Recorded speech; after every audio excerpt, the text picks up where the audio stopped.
진태석은 그야말로 사면초가에 몰려 있었습니다. 그가 가장 두려워하던 장면이 현실이 되고 있었는데요. 사람들이 더 이상 회장님이라 부르며 고개를 숙이지 않는다는 사실이 돈이 빠져나가는 것보다 더 무서웠습니다. 차정원을 옥상에서 밀어버리는 동영상은 이미 온라인을 떠돌아다니며 수백 개의 편집본으로 복제되고 있었고, 진태석을 사형에 처해달라는 국민청원까지 올라오면서 사건은 단순한 스캔들이 아니라 사회적 분노의 표적이 됐습니다. 검찰은 움직일 수밖에 없었고, 정치권은 더 이상 그를 관리 가능한 사람으로 보지 않았으며, 태석이 기대어 있던 윗선의 보호막은 눈에 띄게 느슨해지고 있었습니다. 태석이 진짜로 공포를 느낀 것은 여론의 비난이 아니었습니다. 비자금을 전달하지 못하면 그동안 자신이 돈으로 묶어두었던 관계들이 하루아침에 끊어진다는 사실이었습니다. 돈을 받는 사람들은 태석이 살아있을 때는 충성을 말했으나 태석이 무너지기 시작하자 가장 먼저 등을 보일 사람들이었습니다. 태석은 그걸 너무 잘 알고 있었고, 그래서 더욱 마음이 급해졌습니다.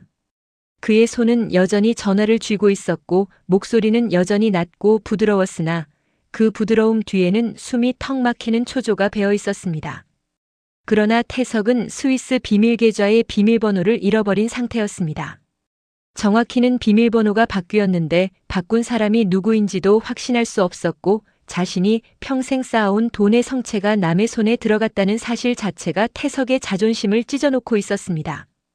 그는 처음엔 비서를 불러 소리치며 모든 자료를 뒤졌고, 이어서는 변호사를 불러 법적 대응을 검토했으며 마지막에는 차정원의 이름을 떠올렸습니다. 떠올리는 순간부터 태석은 치욕을 느꼈는데요. 자신이 언젠가 내치려 했던 딸에게, 아니 정확히는 자신이 소유물처럼 다루어온 딸에게 이제는 매달려야 한다는 사실이 그의 속을 뒤집어 놓았기 때문입니다. 태석은 결국 차정원을 불렀습니다.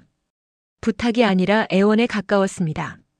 그는 찾아내달라는 말을 입 밖으로 내는 순간 자신의 패배를 인정하는 느낌이 들어 잠깐 숨이 멎는 듯 했으나 그럼에도 말해야 했습니다.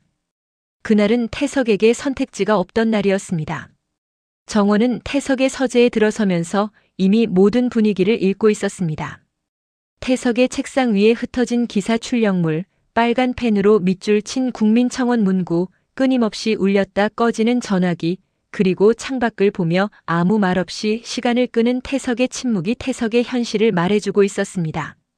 태석이 먼저 입을 열었습니다. 계좌를 찾아야 한다고 했고, 지금 이 사태를 막아내지 못하면 자신은 모든 걸 잃는다고 했습니다. 그는 나는 아직 끝난 사람이 아니다라는 말을 삼키듯 꺼냈는데요.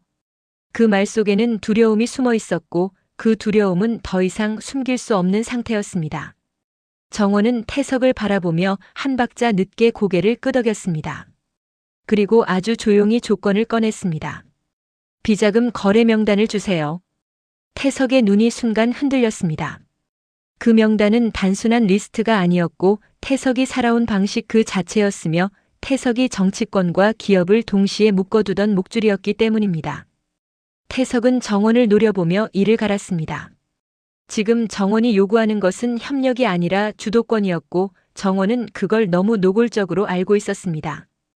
태석은 분노를 먼저 꺼내 정원을 눌러버리고 싶었으나 그러지 못했습니다. 정원이 돌아서면 끝이었고 지금 태석을 도울 사람은 정원밖에 없었습니다. 태석은 결국 고개를 끄덕였습니다. 승낙하는 척했으나 마음은 타들어가고 있었습니다. 정원은 태석이 승낙하는 순간을 놓치지 않았고 그 대화의 모든 순간을 녹음하고 있었습니다. 태석은 그 사실을 몰랐거나 알아차릴 정신적 여유가 없었습니다. 그는 이미 벼랑 끝에 서 있었고 벼랑 끝에 선 사람은 발밑의 돌멩이를 확인하지 못합니다. 정원은 거래가 성립되자마자 움직였습니다. 태석에게 스위스 비밀 계좌를 돌려주겠다는 말은 쉽게 했으나 정원이 진짜 원하는 것은 돈 자체가 아니라 창구였습니다. 정치는 돈만으로 움직이지 않았고 돈을 내밀 사람이 필요했는데요. 정원은 그 자리를 자신이 차지하려 했습니다. 정원은 윗선을 직접 만나기 위해 연락선을 바꾸고 약속 장소를 바꾸고 동선을 끊임없이 수정했습니다. 태석의 이름으로 움직이는 것이 아니라 태석의 일을 처리할 수 있는 사람으로 자신을 소개하는 방식이었습니다.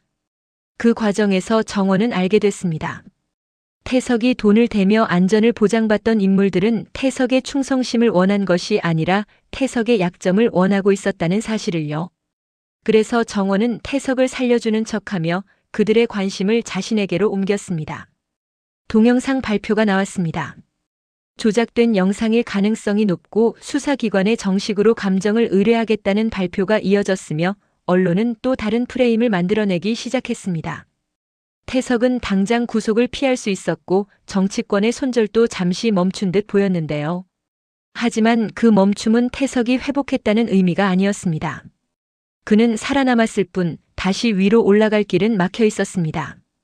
정원은 그 사실을 알고 있었고 그래서 더 정확하게 태석의 숨통을 잡았습니다. 태석은 일이 일단락되는 듯 보이자 안도했으나 곧 다른 감정이 치밀어 올랐습니다. 배신감이었습니다. 태석은 이 모든 일이 이렇게까지 망가진 이유를 한혜라와 공난숙 때문이라고 믿기 시작했습니다. 미치도록 사랑했고 소나귀에 쥐고 흔들며 살았던 여자와 필요할 때마다 동맹을 가장해 이용해온 여자가 이제는 자신의 목숨줄을 잡고 흔드는 존재가 되어버렸다는 사실이 태석을 미치게 했습니다. 태석은 패배감과 좌절감에 휩싸였고 그 감정은 곧 복수심으로 변해갔습니다.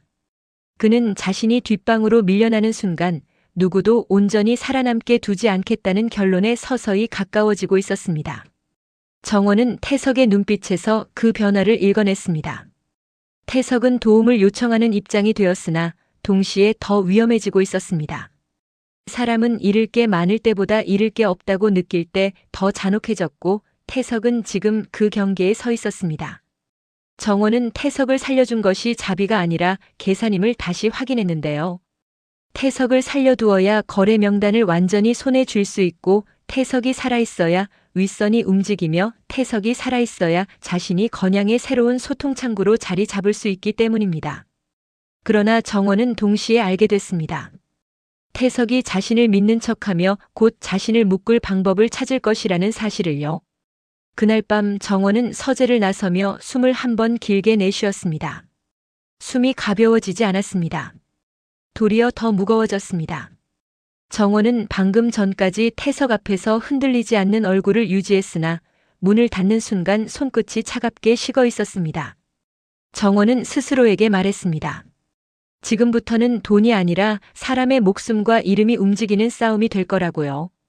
태석은 당장 무너지는 대신 가장 아픈 곳을 건드리는 방식으로 판을 뒤집으려 할 것이고 그 첫 번째 표적이 누구일지 정원은 어렴풋이 느끼고 있었습니다. 정원의 휴대전화 화면에는 아직 꺼지지 않은 녹음 표시가 남아 있었고 그 작은 표시가 앞으로의 전쟁을 예고하고 있었습니다. 진태석은 동영상 사태를 조작이라는 말로 겨우 눌러놓은 뒤에도 조금도 편해지지 않았습니다. 사람들이 더 이상 자신을 두려워하지 않는다는 감각이 매 순간 목을 조였는데요. 그는 아직 회장실 책상에 앉아 있었고 비서들은 여전히 고개를 숙였으나 그 고개 숙임이 존경이 아니라 습관이라는 걸 알아차린 순간부터 마음이 무너지고 있었습니다. 태석이 사는 방식은 단순했습니다. 먼저 공포를 심고 그 다음 돈으로 묶고 마지막으로 약점으로 목줄을 잡는 방식이었습니다.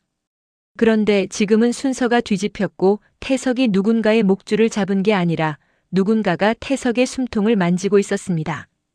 태석은 차정원이 윗선을 직접 만났다는 보고를 받는 순간 알 수 없는 분노를 느꼈습니다. 딸이 똑똑해서가 아니라 딸이 자신의 자리를 대신하고 있다는 사실이 견딜 수 없었기 때문입니다. 태석은 그 사실을 인정하지 않으려 했고 그래서 더 고집스럽게 한혜라와 공난숙 탓을 하기 시작했습니다. 혜라가 자신을 사랑했던 것이 진심이었는지 의심했고 난숙이 함께 판을 꾸려왔던 동맹이었는지조차 부정하고 싶어졌습니다. 태석은 사랑과 배신을 같은 단어로 섞어 말하는 사람이었고 결국 결론은 하나로 모였습니다. 내 것을 건드렸다면 가장 아픈 곳을 건드려서라도 멈춰 세워야 한다는 결론이었습니다. 태석은 그날 밤 아무에게도 들키지 않게 집안의 동선을 바꾸기 시작했습니다. 경호 라인을 재배치했고 하인들의 출입 동선을 줄였으며 CCTV의 사각지대를 직접 확인했습니다. 태석은 모든 것을 통제하는 척했지만 사실은 통제하지 못하는 것들이 늘어나는 중이었고 그 불안이 더 치밀한 계획으로 이어졌습니다. 그가 최종적으로 선택한 카드는 인질이었습니다. 돈은 이미 흩어졌고 명단은 차정원의 손에 넘어갔으며 여론은 언제든 다시 불붙을 수 있었습니다. 그렇다면 남는 건 사람밖에 없었는데요. 사람을 잡으면 사람을 구하려는 자들이 반드시 움직입니다. 태석은 그 움직임을 이용해 다시 판을 뒤집으려 했습니다. 첫 번째 표적은 주하늘이었습니다. 공난숙의 양아들이자 지금 건양의 얼굴이며 동시에 난숙의 가장 깊은 약점이었습니다. 두 번째 표적은 진샘이었습니다. 한혜라의 친딸이면서도 태석이 끝까지 내 피라는 명분으로 끌어안고 싶어하는 존재였습니다. 태석은 이 두 사람을 동시에 쥐면 헤라와 난숙은 숨을 쉴 수 없다는 걸 알고 있었습니다. 그는 사람을 사랑해서 가족을 만들지 않았고 필요해서 가족을 만들었으며 필요하면 그 가족조차 도구로 쓸 수 있었습니다. 납치는 충동이 아니었습니다. 태석은 미리 창고를 골랐고 창고의 구조와 출입문 잠금 방식, 안쪽에 쌓여있는 자재들까지 계산했습니다. 평소 드나들던 별채나 지하가 아닌 오히려 안전하다고 믿는 곳에서 조금 떨어진 장소를 택했는데요. 사람은 가까운 곳을 먼저 의심합니다. 태석은 그 심리를 역이용했습니다. 그는 비서에게 흔적을 남기지 말라고 지시했고 경호팀에도 일부만 알렸으며 누구라도 입이 가벼운 순간 계획이 무너진다는 것을 알고 있었습니다. 주하늘은 처음엔 자신이 감시당하고 있다는 걸 눈치채지 못했습니다. 그는 요즘 너무 많은 전화를 받고 있었고 너무 많은 서류에 사인하고 있었으며 너무 많은 눈을 의식해야 했기 때문입니다. 바쁘다는 건 보호막이기도 하지만 동시에 약점이었습니다. 세미는 더 취약했습니다. 세미는 마음이 갈라진 채로 집안을 걷고 있었고 아버지를 미워하면서도 두려워했으며 어머니를 믿으면서도 어딘가 불편해했습니다. 그 틈을 태석은 너무 쉽게 파고들었습니다. 태석은 두 사람을 잡은 뒤 바로 최후 통첩을 보냈습니다. 한혜라에게는 스위스 비밀 계좌를 넘기라고 했고 공난숙에게는 계좌에서 빼간 1조 5천억을 되돌려 놓으라고 했습니다. 말은 명령이었으나 사실은 절규에 가까웠습니다. 태석은 지금 자신이 잃고 있는 것이 돈만이 아니라는 걸 알고 있었고 그 돈이 사라지면 자신을 지켜주던 모든 관계도 함께 사라진다는 걸 알고 있었습니다. 그래서 더 급해졌고 급해질수록 더 잔혹해졌습니다. 한혜라는 통보를 받는 순간 목이 마르는 느낌이 들었습니다. 그녀는 평생 태석 옆에서 공포를 관리해왔고 그 공포를 덜어내기 위해 웃음을 만들고 침묵을 선택하고 때로는 거짓을 섞어왔는데요. 이번에는 달랐습니다. 태석이 정말로 미쳐가고 있다는 느낌이 들었습니다. 헤라는 태석이 뒷방 늙은이라는 단어를 마음속에서 되뇌는 순간부터 가장 먼저 주변을 불태우는 방식으로 움직일 거라고 예감했습니다. 그 예감은 틀리지 않았습니다. 태석은 이미 불을 말하고 있었고 이미 사람을 걸고 있었습니다. 공난숙은 더 빠르게 반응했습니다. 난숙은 감정을 드러내지 않았으나 비서의 얼굴만 보고도 상황을 이해했으며 이해한 순간 눈빛이 얼어붙었습니다. 그녀는 평생 권력과 돈을 계산해왔고 계산이 무너질 때는 늘 대체품을 준비해 살아남았는데요. 이번만큼은 대체품이 없었습니다. 주하늘은 단순한 양아들이 아니라 자신의 죄책감과 생존을 엮어 붙잡아준 존재였고 그 존재가 사라지면 난숙의 내부도 함께 무너질 수 있었습니다. 난숙은 이를 악물었습니다. 태석에게 끌려가며도 웃을 수 있는 사람이지만 지금은 웃을 수 없었습니다. 차정원은 두 사람의 납치 소식을 듣는 순간 손끝이 차갑게 식었습니다. 정원은 태석이 결국 이 수를 둘 거라고 예상했으나 막상 현실이 되자 가슴이 순간적으로 내려앉았습니다. 정원은 바로 헤라에게 연락했고 헤라는 숨을 고른 뒤 짧게 말했습니다. 태석이 원하는 건 계좌와 돈이지만 진짜 목적은 우리를 한 줄로 묶어 흔드는 것이라고요. 정원은 그 말에 고개를 끄덕였고 동시에 자신이 태석에게서 받아낸 명단의 무게를 다시 느꼈습니다. 명단이 무기인 줄 알았으나 지금은 그 무기가 인지를 살려줄 열쇠가 될 수도 있었습니다. 정원은 주하늘의 행방을 추적하기 위해 내부 라인을 가동했습니다. 태석은 차정원이 움직일 걸 알고 있었고 그래서 일부러 단서를 흘리듯 남겼는데요. 너무 완벽한 흔적은 함정이었습니다. 정원은 그 함정을 피하기 위해 한 번 더 돌아갔고 돌아가는 동안에도 마음속에서 태석의 목소리가 맴돌았습니다. 정원은 태석이 자신에게 애원하던 얼굴을 떠올리며 순간 흔들렸습니다. 사람이 저렇게까지 무너질 수 있구나 싶은 연민이 아주 짧게 스쳤으나 곧바로 지워버렸습니다. 태석은 연민을 먹고 살아남는 사람이 아니라 연민을 이용해 다시 칼을 쥐는 사람이었기 때문입니다. 그날 밤 헤라와 난숙 그리고 정원은 같은 목적을 향해 움직였으나 서로의 속내는 달랐습니다. 헤라는 세미를 살려야 했고 난숙은 하늘을 잃으면 안 됐으며 정원은 둘 다 살려야만 태석을 끝낼 수 있었습니다. 그들이 같은 편처럼 보이면서도 각자의 계산이 조금씩 엇갈렸고 그 엇갈림은 태석이 노리는 균열이기도 했습니다.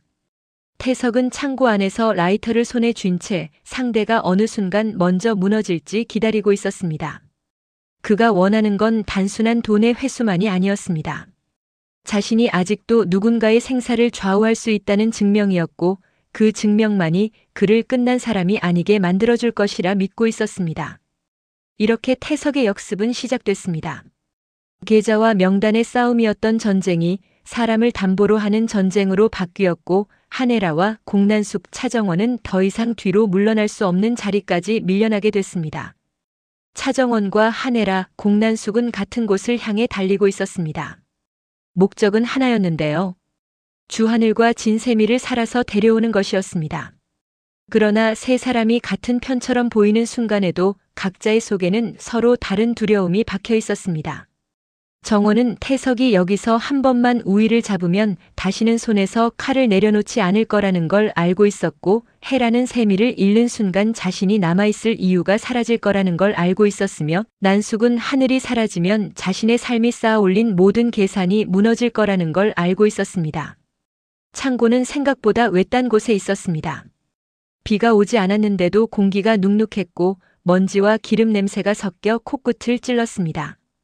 차량이 멈추자 정원은 바로 내렸고 헤라는 난숙보다 한 걸음 먼저 문 쪽으로 다가갔습니다. 난숙은 늘 그랬듯 감정을 숨긴 얼굴로 주변을 확인했으나 손가락 끝이 아주 미세하게 떨리고 있었습니다. 그 떨림은 공포라기보다 분노에 가까웠는데요. 자신의 양아들이 그리고 자신의 가장 큰 약점이 누군가의 손에 인질로 잡혀 있다는 사실이 난숙의 자존심을 찢고 있었습니다. 문은 잠겨 있었고 안쪽에서 사람의 움직임이 느껴졌습니다. 정원은 숨을 고른 뒤 문을 두드렸고 곧 철문이 삐걱이며 열렸습니다. 문틈으로 드러난 사람은 진태석이었습니다. 태석은 몸은 멀쩡해 보였으나 눈빛이 달라져 있었습니다. 전에는 상대를 내려다보며 비웃는 눈이었다면 지금은 끝에 몰린 사람이 가진 집요함이 서려 있었습니다. 태석은 세 사람을 천천히 훑어보았고 마치 자신이 기다렸다는 듯 입꼬리를 올렸습니다. 안으로 들어서자 창고 안쪽이 보였습니다. 주하늘과 진세미는 손이 묶여 있지는 않았으나 움직일 수 없는 위치에 앉혀져 있었습니다. 하늘은 눈빛으로 상황을 읽고 있었고 세미는 얼굴이 창백했습니다. 세미는 헤라를 보는 순간적으로 안도하는 듯 했으나 곧바로 표정을 삼켰습니다. 태석 앞에서 흔들리면 더 위험해진다는 것을 세미도 알고 있었기 때문입니다. 하늘은 정원을 보며 고개를 아주 작게 끄덕였고 그 작은 신호가 정원에게는 더 무겁게 다가왔습니다. 지금 이 자리에서 누구 하나 판단을 잘못하면 모두가 같이 무너질 수 있었습니다. 태석은 문을 닫으며 말했습니다. 먼저 원하는 것을 달라고 했습니다. 한혜라에게는 스위스 비밀 계좌를 넘기라고 했고 공난숙에게는 빠져나간 1조 5천억을 돌려놓으라고 했습니다. 그리고 정원에게는 윗선과의 창구를 자신에게 되돌리라고 했습니다. 태석은 자신이 잃고 있는 것이 돈만이 아니라는 듯 말했는데요. 자신을 버리려는 사람들에게 다시 자신이 필요하다는 걸 증명하겠다고 그 증명을 위해서는 지금 여기서 자신이 원하는 것을 받아야 한다고 했습니다. 헤라는 태석의 말을 듣는 동안 표정이 굳어졌습니다. 태석은 분명히 끝나가고 있었고 끝나가는 사람이 마지막에 선택하는 방식은 늘 잔혹했습니다. 헤라는 태석이 이 창고를 단순한 협상장이 아니라 모두를 묶어두는 덫으로 만들었다는 것을 직감했습니다. 헤라는 태석에게 시간을 주지 않으려 했으나 세미의 시선이 마음을 붙잡았습니다. 세미는 헤라의 눈을 피하지 않았고 그 눈 속에는 울음 대신 버티는 힘이 있었습니다. 헤라는 그 눈을 보는 순간 마음속에서 어떤 결심이 단단해졌습니다. 세미는 어떤 일이 있어도 살려야 한다는 결심이었습니다. 공난숙은 태석에게 정면으로 맞섰습니다. 난숙은 돈을 돌려놓으라는 요구에 즉답하지 않았고 대신 태석이 지금 무슨 착각을 하고 있냐고 말했습니다. 태석이 아직도 자신이 판을 쥐고 있다고 믿느냐고 지금은 세상이 태석을 용서하지 않는다고 말했는데요. 난숙은 말투는 평평했으나 그 안에는 날카로운 비웃음이 섞여 있었습니다. 태석은 난숙의 비웃음을 듣자 순간 얼굴이 굳었고 그 굳음은 곧 위험한 미소로 바뀌었습니다. 태석은 난숙에게 말했습니다. 세상이 자기를 용서하지 않아도 여기서는 자기가 규칙이라고 했습니다. 정원은 그 사이에서 판을 보며 숨을 조절했습니다. 정원은 태석이 원하는 것을 모르는 척하며 태석이 더 말을 하게 만들었습니다. 태석의 요구가 많아질수록 태석이 더 불안해지고 있다는 뜻이었기 때문입니다. 정원은 태석이 라이터를 손에 쥐고 있다는 것을 그때 확인했습니다. 라이터는 작은 물건이었으나 태석이 그것을 만지작거리는 방식은 위협 그 자체였습니다. 정원은 창고 구석에 쌓여있는 자재와 용품들을 보았고 그중 일부가 불이 붙기 쉬운 것들이라는 걸 알아차렸습니다. 정원은 순간적으로 등골이 차가워졌습니다. 태석이 정말 불을 지를 수 있다는 뜻이었습니다. 하늘은 묶인 손목을 억지로 움직이며 몸을 세웠습니다. 하늘은 태석에게 시간을 끌지 말라고 원하는 것을 받으면 사람부터 내보내라고 말했습니다. 그 말은 침착했으나 하늘의 호흡은 조금씩 빨라지고 있었습니다. 하늘은 두려움을 들키지 않으려 했고 들키지 않기 위해 더 단정한 표정을 만들었습니다. 세미는 하늘을 바라보며 아주 작게 고개를 저었습니다. 세미는 하늘이 말하면 말할수록 태석이 더 자극받을 수 있다는 걸 알고 있었습니다. 그러나 세미는 입을 열지 못했습니다. 세미는 지금 자신이 말을 하면 태석의 시선이 바로 자신에게 꽂힐 거라는 것을 알았고 그 시선이 헤라를 흔드는 방식으로 이어질 거라는 것도 알았습니다. 대치가 길어졌습니다. 태석은 원하는 것을 받지 못하면 여기서 모두 끝낼 수 있다고 했고 헤라와 난숙은 함부로 움직이지 못했습니다. 정원은 헤라의 손등을 스치듯 잡았습니다. 그 작은 접촉은 서로에게 신호였는데요. 지금은 말이 아니라 타이밍이 필요하다는 신호였습니다. 정원은 난숙을 바라봤고 난숙은 눈을 한번 깜빡이며 받아쳤습니다. 난숙은 타협을 싫어했으나 하늘이 저 안에 있는 이상 이 판을 무너뜨릴 수 없었습니다. 그 사실이 난숙을 더 분노하게 만들고 있었습니다. 그때 태석의 손에서 라이터가 미끄러졌습니다. 정확히는 태석이 손가락으로 라이터를 굴리며 위협하다가 바닥의 먼지와 기름 때문에 손끝이 헛돌았던 것입니다. 라이터는 바닥에 떨어졌고 딱 하고 작은 소리를 냈으며 그 소리는 이상할 정도로 크게 들렸습니다. 태석은 순간적으로 몸을 숙였고 그 순간 바닥에서 작은 불꽃이 튀었습니다. 정원은 그 불꽃을 보는 순간 어떤 예감이 현실이 되는 걸 느꼈습니다. 창고 안쪽의 공기는 이미 위험했고 작은 불씨 하나가 모든 것을 바꿀 수 있는 상태였습니다. 불길은 생각보다 빠르게 번졌습니다. 먼저 바닥 쪽에서 작은 불이 길게 번졌고 이어서 자재 더미 쪽으로 옮겨 붙었습니다. 연기가 순식간에 위로 솟구치며 시야를 가렸고 사람들의 기침 소리가 동시에 터졌습니다. 헤라는 반사적으로 세미 쪽으로 달려갔습니다. 세미는 몸이 굳어 있었고 헤라는 세미의 팔을 붙잡아 끌어안았습니다. 헤라는 세미에게 숨을 낮게 쉬라고 말하며 몸으로 연기를 막아주려 했는데요. 그 순간 헤라의 머릿속에는 계산도 전략도 사라지고 오직 딸을 살려야 한다는 본능만 남았습니다. 하늘은 그 장면을 보며 이를 악물었습니다. 하늘은 자신이 먼저 빠져나가면 난숙이 절대로 빠져나오지 않을 가능성을 알았습니다. 난숙은 마지막까지 남는 선택을 할 수 있는 사람이었고 그 선택을 하게 만들고 싶지 않았습니다. 하늘은 세미를 먼저 내보내라고 외쳤고 헤라는 세미를 끌어안은 채 문 쪽으로 향했습니다. 정원은 그 사이에서 태석을 잡아두려는 듯 태석 앞을 가로막았습니다. 정원은 태석이 혼자 빠져나가려는 걸 읽어냈고 태석이 밖으로 나가면 이불이 사고가 아니라 의도로 바뀔 수 있다는 것도 알았습니다. 태석은 연기 속에서 방향을 바꿨습니다. 태석은 순간적으로 주저하는 듯 했으나 곧 결심이 섰습니다. 그는 자신만 살겠다는 쪽으로 움직였습니다. 그 결심은 눈빛 하나로 드러났고 정원은 그 눈빛을 보는 순간 마음이 차갑게 식었습니다. 태석은 사람을 살리는 데 관심이 없었고 오직 자신이 살아남아 다시 칼을 쥘 방법만 생각하는 사람이었습니다. 정원은 태석을 향해 한 걸음 더 다가갔습니다. 정원은 태석의 팔을 붙잡으려 했으나 연기와 열기 때문에 손끝에 힘이 들어가지 않았고 태석은 거칠게 정원을 밀치며 빠져나갔습니다. 정원은 잠깐 균형을 잃었고 그 짧은 순간이 태석에게 길을 열어줬습니다.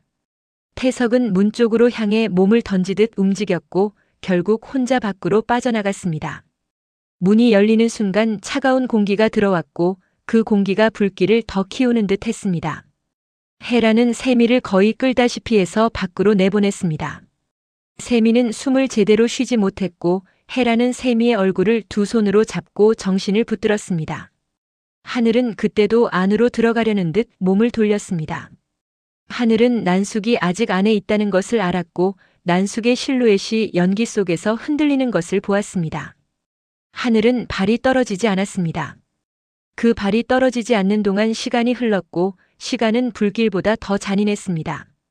공난숙은 끝까지 하늘 곁에 남았습니다. 난숙은 하늘을 밀어내며 밖으로 나가라고 했으나 하늘은 난숙의 팔을 놓지 않았습니다. 난숙은 숨을 크게 들이마셨고 그 순간 기침이 터지며 몸이 휘청거렸습니다. 난숙은 자신이 연기를 너무 많이 들이마셨다는 걸 스스로 깨달았고 그 깨달음은 공포가 아니라 체념처럼 다가왔습니다. 난숙은 그 체념 속에서도 하늘의 얼굴을 바라봤습니다. 난숙은 마지막까지 계산으로 사는 사람이었으나 마지막 순간만큼은 계산이 아니라 기억이 스쳐갔습니다. 예전에 하늘이 매달려 자신을 붙잡던 순간의 기억이었습니다. 정원은 밖에서 다시 창고 안을 바라봤습니다. 문틈 사이로 연기가 쏟아져 나왔고 안쪽이 더 이상 보이지 않았습니다. 정원은 이를 악물었고 헤라는 세미를 아는 채 눈을 떼지 못했습니다. 하늘은 결국 난숙의 손을 잡은 채 문 쪽으로 나오려 했으나 난숙의 몸이 한 번 더 꺾이며 힘이 빠졌습니다. 그 순간 하늘의 얼굴이 굳었습니다. 하늘은 난숙을 살려야 한다는 생각과 자신이 살아남아야 한다는 책임 사이에서 잠깐 갈렸고 그 갈림이 그의 눈빛에 그대로 드러났습니다. 그렇게 불길 속에서 선택의 무게가 내려앉았습니다. 태석은 혼자 빠져나갔고 헤라는 세미를 구했으며 하늘은 세미를 먼저 챙기라는 말로 시간을 벌었으나 그 시간이 너무 길어졌고 난숙은 연기를 삼키며 점점 힘을 잃어갔습니다. 창고 밖의 공기는 차가웠으나 사람들의 마음은 더 뜨겁게 타들어가고 있었습니다. 그리고 그 불길은 단순한 사고가 아니라 누군가의 끝과 누군가의 시작을 동시에 밀어붙이는 불길이 되어가고 있었습니다. 창고 밖으로 빠져나온 공기는 차가웠으나 사람들의 폐는 이미 뜨겁게 타들어가고 있었습니다. 하네라는 진세미를 끌어안은 채 바닥에 주저앉았고 세미는 기침을 멈추지 못했는데요. 차정원은 창고 문 앞에서 몇 번이나 안쪽을 들여다보려 했으나 연기가 벽처럼 쏟아져 나와 시야를 가렸고 열기가 얼굴을 때려 더는 가까이 갈 수 없었습니다. 주하늘은 끝까지 안쪽을 향해 몸을 돌리며 공난숙의 이름을 불렀습니다. 그 부름은 단단한 목소리로 나오지 않았고 끊어질 듯한 숨 사이로 겨우 흘러나왔습니다. 하늘은 자기 손바닥에 남아있는 난숙의 체온이 빠르게 식어가고 있음을 느끼며 그 사실을 인정하지 않으려 이를 악물었습니다. 안쪽에서 마침내 두 사람의 실루엣이 흔들리며 나타났습니다. 하늘은 난숙의 팔을 잡아 끌었고 난숙은 하늘의 어깨에 몸을 기대며 한 걸음씩 버텼는데요. 난숙은 평생 누군가에게 기대는 법이 없었던 사람이었으나 지금은 그 고집을 내려놓은 듯 보였습니다. 한 번 숨을 들이마실 때마다 기침이 터졌고 기침이 터질 때마다 몸이 무너졌으며 무너질 때마다 난숙은 다시 하늘을 밀어내려 했습니다. 밖으로 나가라고 너부터 나가라고 했습니다. 그 말은 명령처럼 들렸으나 사실은 부탁에 가까웠고 하늘은 그 부탁을 듣는 순간 눈이 흔들렸습니다.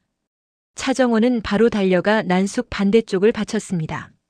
정원은 난숙의 몸이 생각보다 가볍다는 것을 느끼자 순간적으로 얼굴이 굳었습니다. 사람이 쓰러지기 직전에 보이는 그 가벼움이었고 그 가벼움은 늘 너무 늦은 신호였기 때문입니다. 정원은 난숙의 손끝이 차갑게 식어가는 것을 막아보려 손으로 문질렀으나 난숙은 그 손을 뿌리치듯 약하게 털어냈습니다. 그 작은 동작만으로도 난숙이 지금 어떤 결심을 하고 있는지 알 수 있었습니다. 난숙은 자기가 살기 위해 밖으로 나온 것이 아니라 하늘을 살리기 위해 밖으로 나온 사람이었습니다. 하늘라는 세미를 놓지 않으면서도 시선을 하늘 쪽으로 옮겼습니다. 해라는 난숙을 보며 마음이 복잡해졌습니다. 평생 적이자 동맹이자 서로를 이용해 살아남던 관계였고 서로의 욕망을 너무 정확히 아는 사이였는데요. 그 난숙이 지금 하늘을 위해 몸을 던지고 있다는 사실이 헤라의 가슴을 묘하게 찔렀습니다. 헤라는 순간적으로 자신이 태석과 함께 살아온 시간들을 떠올렸고 그 시간 속에서 자신이 지켜온 것이 과연 무엇이었는지 잠깐 흔들렸습니다. 그러나 세미의 기침 소리가 헤라를 다시 현실로 붙잡았습니다. 지금은 과거를 따질 시간이 아니었고 누구라도 살아남게 하는 것이 먼저였습니다. 구급차 사이렌 소리가 멀리서 가까워졌습니다. 경찰과 소방차가 이어 들어왔고 구조대원들은 창고 안으로 호스를 끌고 들어갔습니다. 사람들은 지시를 따르듯 흩어졌고 정원은 난숙과 하늘을 구급차가 들어올 수 있는 자리까지 끌어냈습니다. 난숙은 잠깐 정신을 잃었다가 다시 떴는데요. 그 눈이 하늘을 찾는 방식은 이상하리만큼 맑았습니다. 난숙은 입술을 달싹였고 하늘은 얼굴을 가까이 대며 난숙의 말을 들으려 했습니다. 난숙은 기침을 참으려 했으나 참는 순간 오히려 숨이 막혀 얼굴이 더 창백해졌고 결국 기침이 터지며 말이 끊겼습니다. 그때 난숙은 하늘의 손을 붙잡았습니다. 힘이 세지 않았습니다. 손가락 끝으로 겨우 매달리는 힘이었고 그 힘이 하늘에게는 더 무거웠습니다. 하늘은 난숙의 손을 놓치면 모든 것이 끝날 것 같은 기분이 들어 더 꽉 잡았는데요. 난숙은 그 손을 보며 아주 짧게 웃는 듯 했습니다. 난숙이 웃는 얼굴은 늘 남에게 지시할 때만 보이던 얼굴이었으나 지금의 웃음은 이상하게도 조용했습니다. 난숙의 머릿속에는 말보다 기억이 먼저 떠올랐습니다. 그 기억은 오래전 그 누구에게도 말하지 않았던 밤으로 이어졌습니다. 공난숙은 주하늘에게 한 번 말한 적이 있었습니다. 나는 이미 너한테 한 번 목숨을 비쳤다고요. 그 말은 아무 설명 없이 던져진 말이었고 하늘은 끝까지 그 의미를 묻지 않았습니다. 하지만 난숙은 지금 그 말을 스스로 다시 꺼내고 있었습니다. 그날은 난숙이 세상에서 사라지려 했던 날이었습니다. 난숙은 주하늘의 아버지이자 자신의 전남편인 주상태를 죽였던 선택이 단순한 분노나 사고가 아니라 자기 안에 어떤 끝을 넘어버린 일이었다는 것을 알고 있었습니다. 그 일을 한 뒤 난숙은 자신이 더 이상 사람의 얼굴로 살아갈 수 없다고 느꼈고 그 환멸이 몸 안을 갉아먹었습니다. 그녀는 그동안 자신이 살아온 방식대로 모든 것을 정리하려 했습니다. 증거가 될 만한 흔적을 지웠고 연락선을 끊었고 마지막으로 자기 자신까지 정리하려 했습니다. 그때 어린 주하늘이 방 안으로 들어왔습니다. 하늘은 상황을 다 이해하지 못했으나 난숙의 눈빛이 마지막이라는 것을 직감했던 것처럼 보였습니다. 아이의 직감은 어른의 말보다 정확할 때가 있는데요. 하늘은 울지도 않고 소리도 지르지 않고 그저 난숙의 팔에 매달렸습니다. 떠나지 말아달라고 했고 새엄마마저 떠나면 자기는 정말 혼자가 된다고 말했습니다. 그 말은 난숙에게 무릎을 꿇게 만들었습니다. 난숙은 그 순간 자기 죄책감을 끝내는 대신 그 죄책감을 안고 살아가는 쪽을 선택했습니다. 그렇게 난숙은 다시 살았고 하늘을 양아들로 만들었으나 사실상 자신의 생존 이유로 만들어버렸습니다. 그 빚이 오늘까지 이어져 있었습니다. 난숙은 지금 연기와 열기 속에서 숨을 잃어가면서도 하늘이 살아있다는 사실만 확인하면 된다는 표정을 하고 있었습니다. 그 표정이 너무 단단해서 오히려 하늘은 두려워졌습니다. 하늘은 난숙에게 말했습니다. 지금은 말하지 말라고 병원 가서 얘기하자고 했는데요. 하늘은 자신의 목소리가 떨리는 것을 들키지 않으려 더 낮게 말했고 낮게 말할수록 말이 더 무너졌습니다. 난숙은 하늘의 손을 놓지 않은 채 입술을 겨우 움직였습니다. 소리가 크지 않았습니다. 사람들이 떠드는 소리, 구조대원의 지시, 사이렌, 발소리 사이에 묻힐 정도로 작았습니다. 그러나 하늘은 그 말을 들었습니다. 난숙은 아들이라는 단어를 먼저 꺼냈고 그 단어를 꺼내는 데만도 숨을 한 번 크게 삼켰습니다. 그리고 아주 짧게 말했습니다. 고마웠다고 했습니다. 그 말은 난숙이 평생 누구에게도 쉽게 주지 않았던 말이었고 하늘의 가슴을 한 번에 꿰뚫었습니다. 하늘은 난숙에게 아니라고 했고 자기가 고마운 사람이라고 말하려 했으나 말이 끝까지 나가지 못했습니다. 난숙의 눈이 하늘을 한 번 더 닮는 듯 움직였고 그 다음에는 힘이 빠지듯 천천히 감겼습니다. 하늘은 난숙의 뺨을 가볍게 두드리며 정신을 차리라고 했고 정원은 구조대원을 향해 더 크게 소리쳤습니다.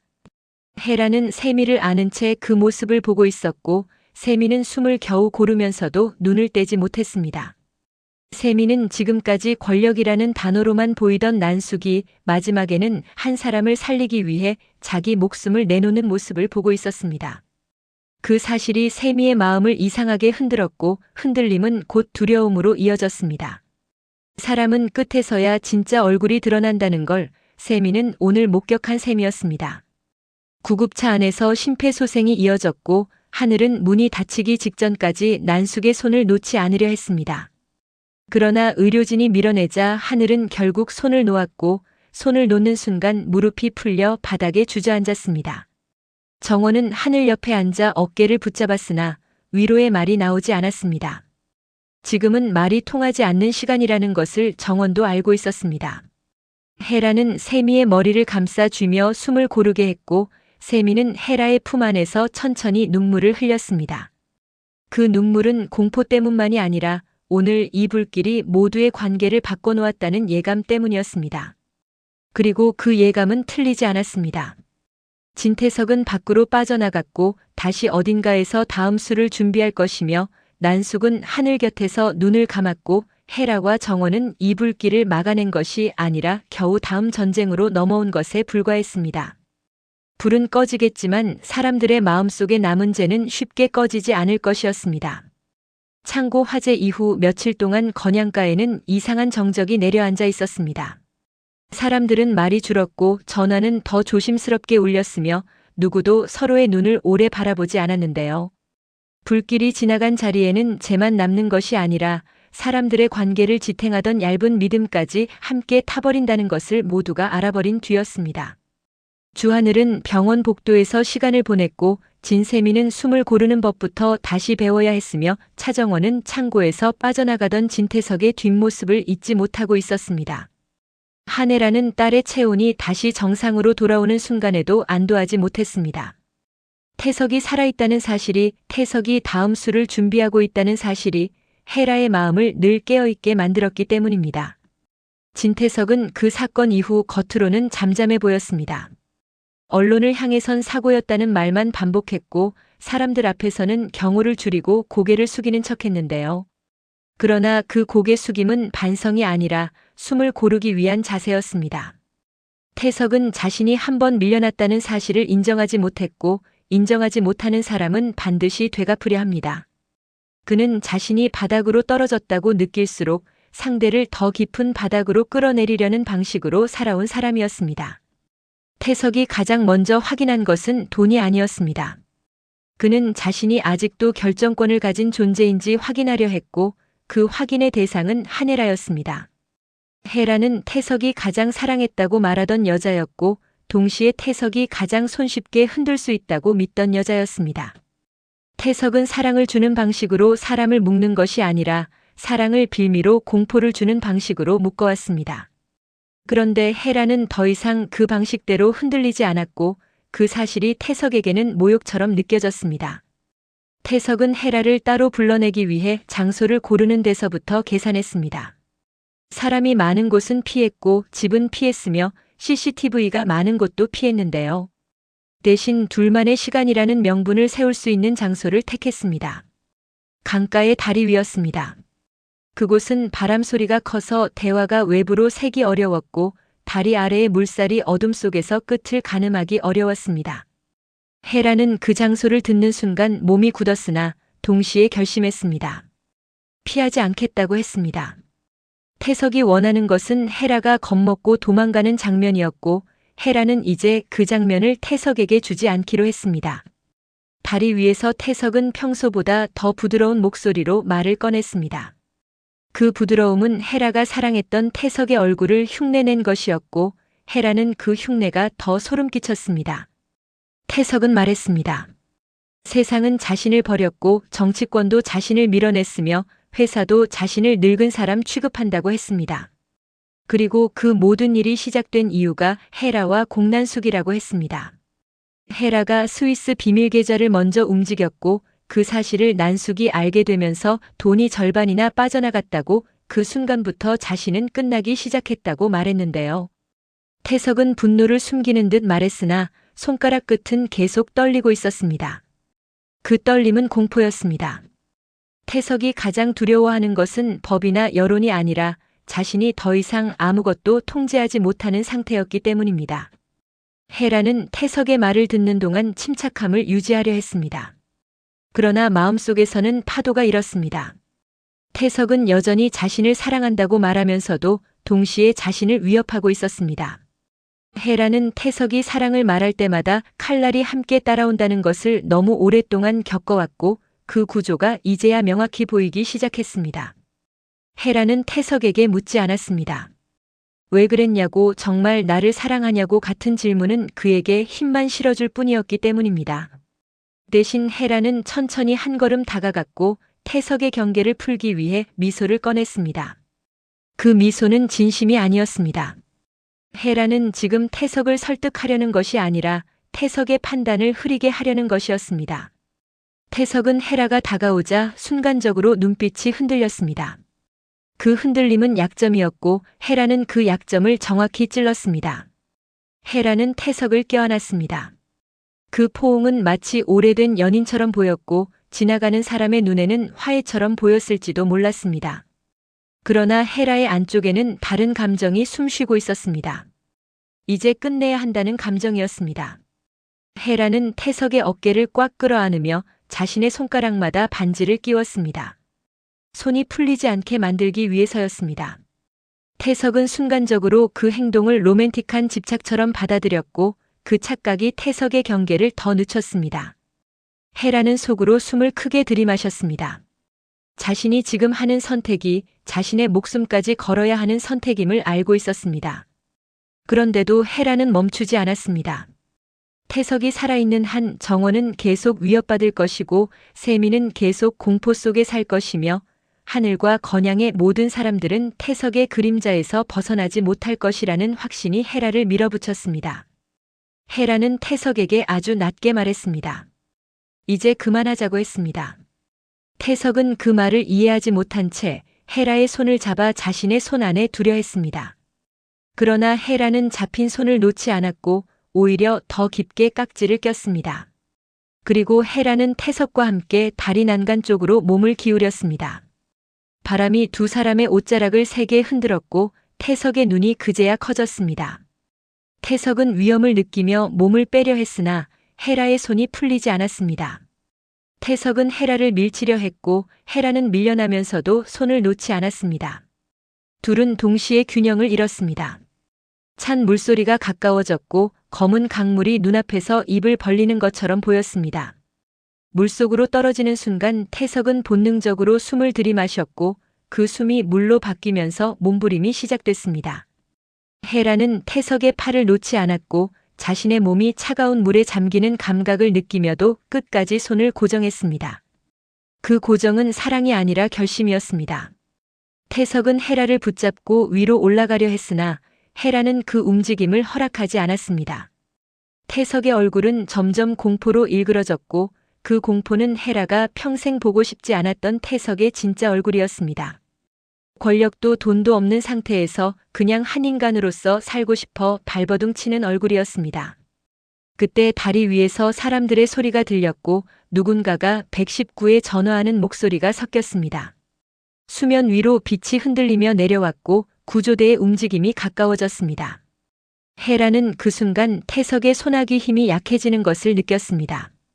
태석은 끝까지 살아남으려 했으나 헤라의 결심과 차가운 물살은 그에게 시간을 주지 않았습니다.